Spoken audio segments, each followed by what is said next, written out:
Last time on Return to Seasons, we anchored in Mill Creek near Solomon's Island, and we spent some time exploring the Patuxent.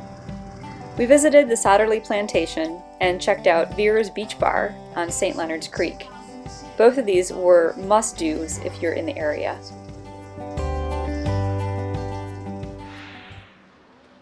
With Bear securely snug in an anchorage in Solomon's, we got Enterprise to pick us up so we could explore DC for a couple of days. DC is a tourist-friendly city with many free museums and cultural sites. We visited the beautiful and fragrant botanical gardens, stopped by the National Gallery to visit my favorite paintings by Bosch and Van Eyck, checked out the excellent Barbara Kruger exhibition at the Hirshhorn, and strolled about Capitol Hill. We spent the better part of one morning visiting George Washington's Mount Vernon estate. We took a tour of the house, saw the tombs, visited the wharf, where dockage is $2 a foot, walked around the rest of the farm, and checked out the beautifully maintained gardens. Just down the street, we visited the distillery and grist mill, where Washington perfected his favorite brews. With our cruising season quickly drawing to a close, we were eager to get underway again. So we returned the rental car, got back aboard Bear, and prepared for an early morning departure. It's about 6:30 in the morning, and we are headed out of Solomon's. Spent the night last night on the town dock there. We're not quite sure if that was allowed or not, but there was no signs talking about how long you could stay, and we got going, real early this morning, so I don't think we were in anybody's way. But that allowed us to get on and off the boat a little bit easily. We went to Stoney's last night for a couple drinks during happy hour, then came back to the boat and had some dinner and pretty much got to sleep after that. Met a nice guy who is from St. Petersburg, Florida at the bar last night. He is retired and has been slowly working his way up the East Coast every summer with his wife, although his wife wasn't with him this summer because she had a hip replacement and can't be on the boat. But he's in a little, I think it was Cal 27 or something like that.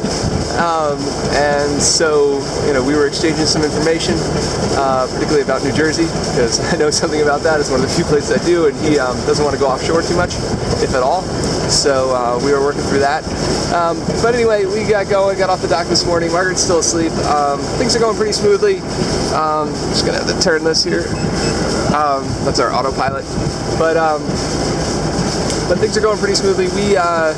We're sort of sandwiched in between two heavier forecasts from the north, and today we're supposed to have 5 to 10 from the northeast, and so we're going to go, and hopefully it's not too rough out there or anything like that. I don't think it should be. It's just a little disconcerting when you wake up in the morning and it's probably already blowing 10 out of the north, but I think it's going to die down a little bit through the morning and then pick back up in the afternoon. That's one of the reasons why we wanted to get going so early. And we really got to get up there because the forecast for the next couple days doesn't look any better. It looks actually far worse, with weather out of the north. I should say we're trying to head to Annapolis today, and then put us up, within striking distance of Rock Hall at any time for when we go and hopefully haul out the boat there next week, a week from today actually. But that's where we're at, and I'll keep you updated. The journey north was a slow venture, with an average speed of 4 to 5 knots under power. We were able to unfurl the Genoa for a bit as we crossed the mouth of the Choptank, but otherwise we saw little breeze. We encountered a minor issue while underway, with the dinghy swinging hard into the outboard motor mounted on its bracket in the stern rail. So we decided to move the bracket forward and to tie the dinghy to the rail to help minimize the swinging. One of the chores that we did when we were in Cambridge was to build the new bridle for the dinghy, and we're still trying to work out the kinks with it.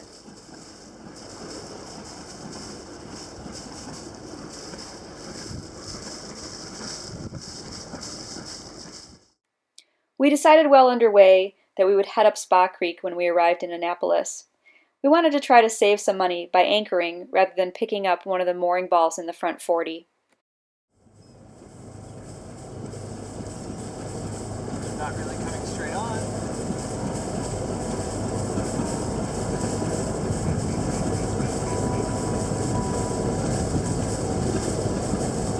How am I doing? You're great. You're fine.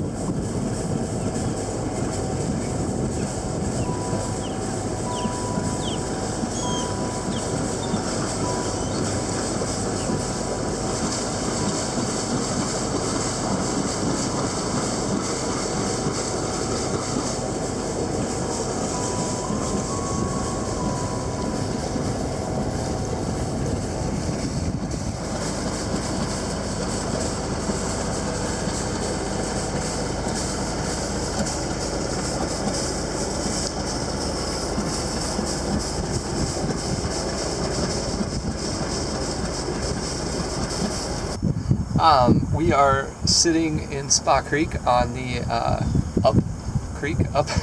upriver side of the Spa Creek Bridge right now.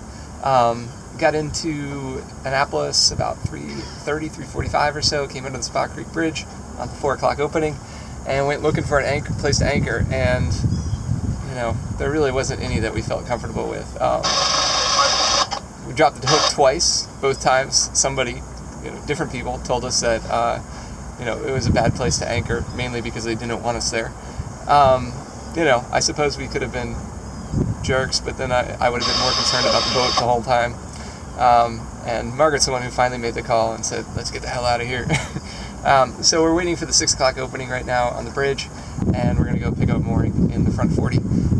We are just hanging out, tied up to one of the little 35-foot moorings right here, waiting for somebody to tell us that we can't stay on it overnight, which we're not planning to. But a little frustrated, both of us are. Margaret a little more so than me, but that's why she's not on the camera. So we won't get settled until about 6:30 or so. But that's the way it goes.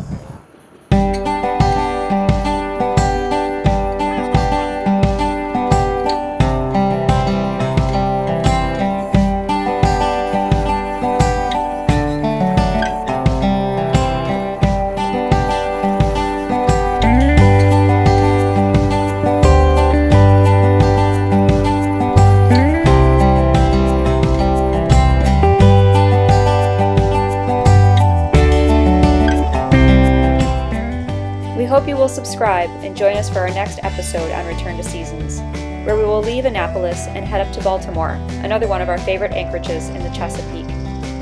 In the first of a 2-part series, we'll explore the waterfront of Baltimore, and then we will talk about Fells Point and the awesome bars and restaurants and sights to see in this great town.